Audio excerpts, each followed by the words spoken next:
She was Hollywood's queen of kindness until the world found out she wasn't. For nearly 2 decades, Ellen DeGeneres ruled the daytime television with dance moves, giveaways, and messages that seemed too good to be fake. Be kind to one another. But behind the laughter and applause, a darker story was quietly unfolding. One that would eventually explode into the headlines and shatter her carefully crafted image. So what really happened to Ellen DeGeneres?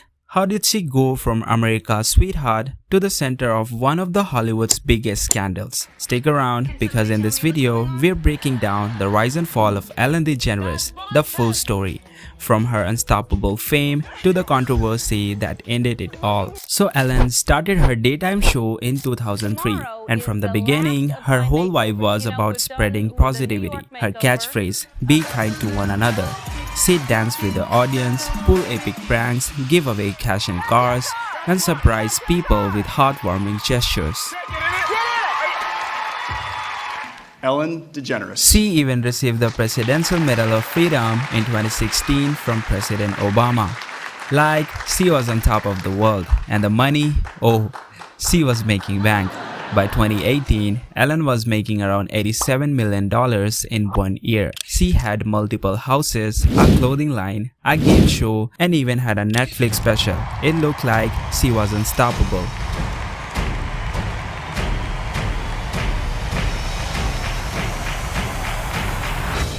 But before all this success, Ellen's journey started with stand-up comedy back in the late 1970s. Ellen DeGeneres. She got her big break in 1986 on The Johnny Carson Show, which led her to become the first female comedian invited by the Carson to sit on the couch. Thank you. Then came her sitcom, Ellen, from 1994 to 1998, where she made history in 1997 by coming out as gay, both her character and in real life.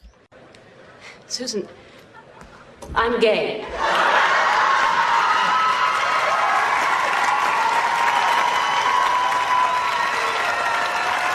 Although the show was cancelled shortly after due to backlash, she made a major comeback with her role as Dory in Finding Nemo in 2003.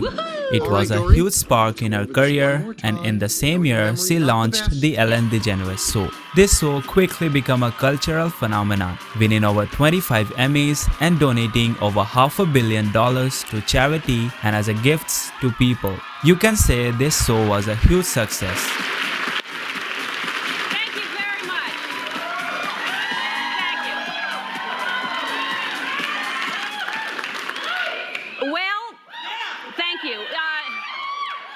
It's September 8th. This is our very first show, and you are my very first audience. Now here's where the things get messy. For years, there were little whispers that Ellen might not be as nice as she seemed on camera. But no one really believed it, because come on, it's Ellen, right? She's the be kind lady.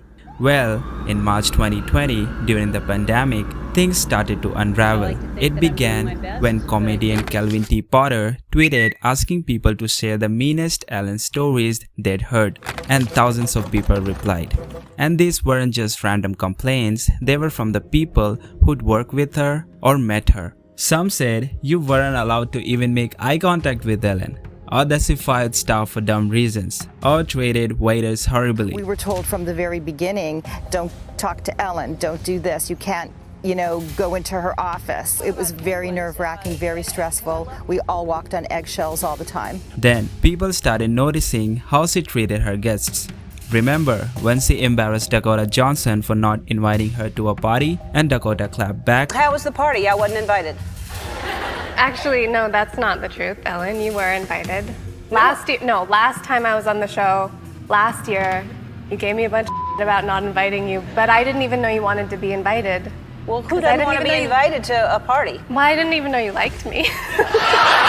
Or when she made Taylor Swift uncomfortable talking about her dating life. Which song is about Zach on the new CD? There's nothing really about Zach on the CD because we didn't date. All right. So, yeah. Okay. All right, let's talk about your #1 hit. We are never, ever gonna get back together. Who's that about? Here's what I'll do. You don't have to say. I'm going to show pictures. Here's a bell, and you ring it when. Oh my God. All right. We'll show pictures. I don't know if I'm gonna do this. Yeah, you will. This is the one thing that I have. It's like the one shred of dignity that I have is I know that. What do you mean one shred of dignity? You're filled with dignity. But people go and make guesses about it, and the only thing that I have is like that one thing.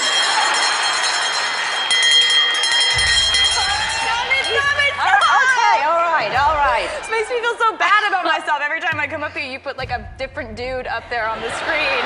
And it just makes me really question like what I stand for as a human being. There's never been two guys on the screen 2 visits in a row. Or that awkward moment with Celine Dion. It was like people were starting to see the cracks in her nice girl image.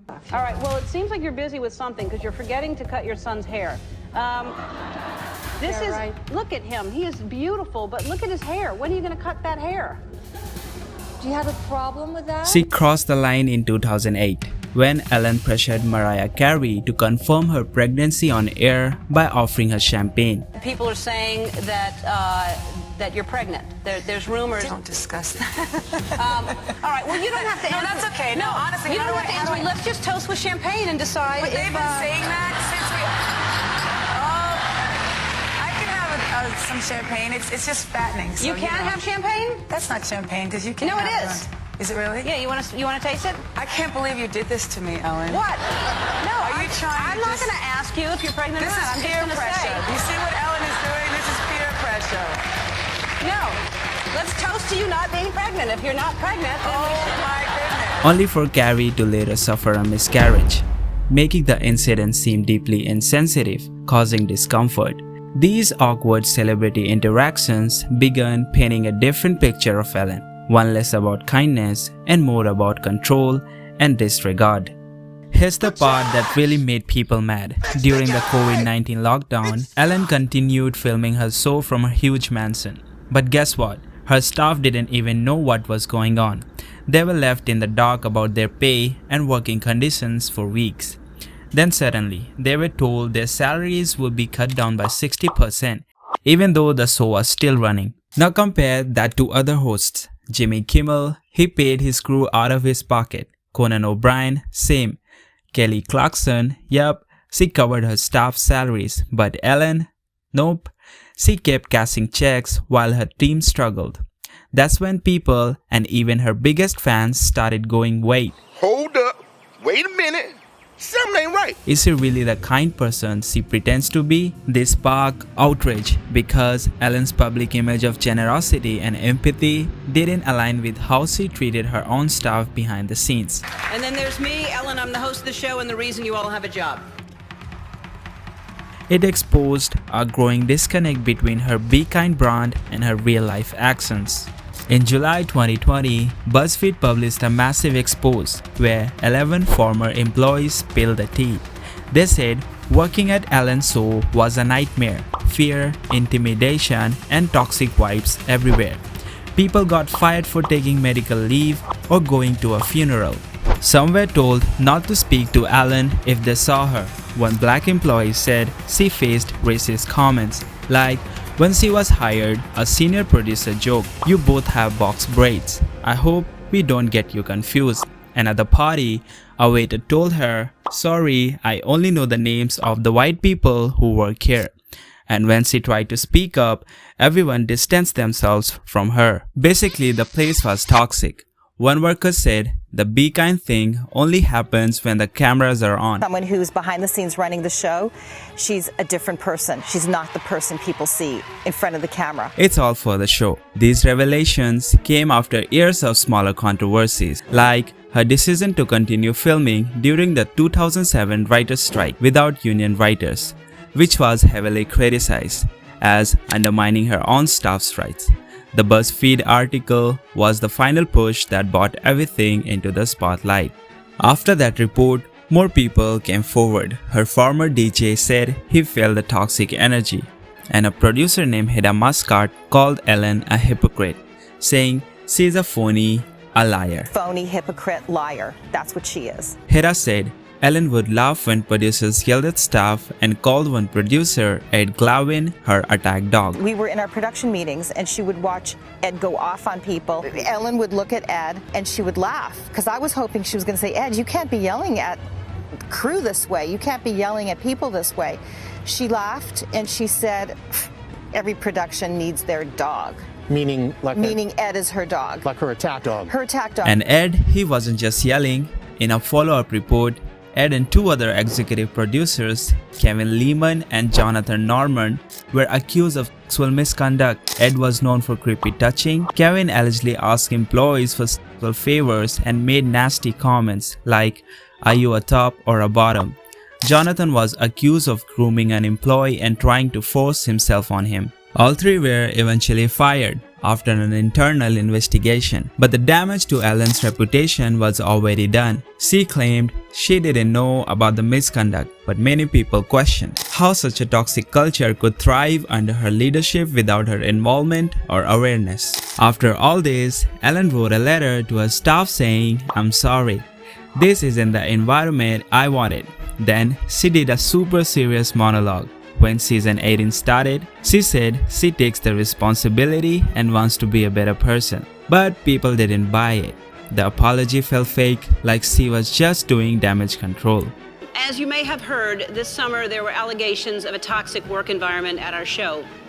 And then there was an investigation. I learned that things happened here that never should have happened. I take that very seriously, and I want to say I am so sorry to the people who were affected. I know that I'm in a position of privilege and power, and I realize that with that comes responsibility, and I take responsibility for what happens. Her public apology was widely seen as insincere, especially as her tone in private, and later interviews seemed to contradict it. Ultimately, ratings dropped by 43%, and she chose to end the show in 2022 after 19 seasons, citing a desire for new challenge, but very few believe that reasoning. After disappearing for 2 years, Ellen tried a comeback with a Netflix special called For Your Approval. She basically made fun of the whole situation, saying, "I got kicked out of showbiz for being mean." Oh yeah, I got kicked out of show business. She joked about how she should have ended her show with "Go fuck yourselves" instead of "Be kind." Had I ended my show by saying go fuck yourself. She also totally backtracked on her earlier apology. Before, she said, "I take responsibility." Now she said, "I wasn't in charge," even though my name was everywhere. Like, what? What? The special flopped hard. Terrible reviews and low ratings. It felt like the end of her career. Critics slammed the special as tone deaf. Ellen's attempt to joke her way through the controversy didn't land well with the audiences who expected reflection or accountability. It was a major failure, and her efforts to relaunch her brand fell flat. Things got even weirder when rapper Diddy was accused of some serious crimes in 2024. After that, people on the internet found an old tweet from Ellen back in 2016, where she joked about Diddy and called him Clem Max Snuggle Stuff. It was just a silly joke at the time, but because of the new accusations against Diddy, people started looking at it differently. Also, Ellen had Diddy on her show in 2020 to surprise some kids, which made people talk even more. Then, out of nowhere, Ellen and her wife moved to the UK, saying it was because they didn't want to live in the US if Trump got re-elected. But the timing felt strange. Some people wondered if they were just trying to stay out of the spotlight. Here's the bottom line. For 20 years, Ellen sold us an image of kindness. She built a fortune off of it. But when the mask slipped, it looked like the kindness was just a product she was selling, not something she actually lived by. In the end, her biggest trick wasn't making people believe in kindness, it was making them believe in her. Ellen's downfall exposed a major disconnect between her public persona and her private behavior. While she broke barriers for LGBT representation and changed daytime TV, her legacy is now overshadowed by controversy. With a net worth of $370 million, Ellen retired from show business in 2024, leaving behind a career that collapsed under public missteps toxic workplace allegations, and perceived hypocrisy. If you have made this far, I just want to take a moment to say thank you for watching this video. Your time and support means the world to us. If you enjoyed this video, please consider subscribing to BuzzScope. It helps more than you know. And again, thank you for being here. I appreciate your time. Take care, and I'll see you in the next one. Peace.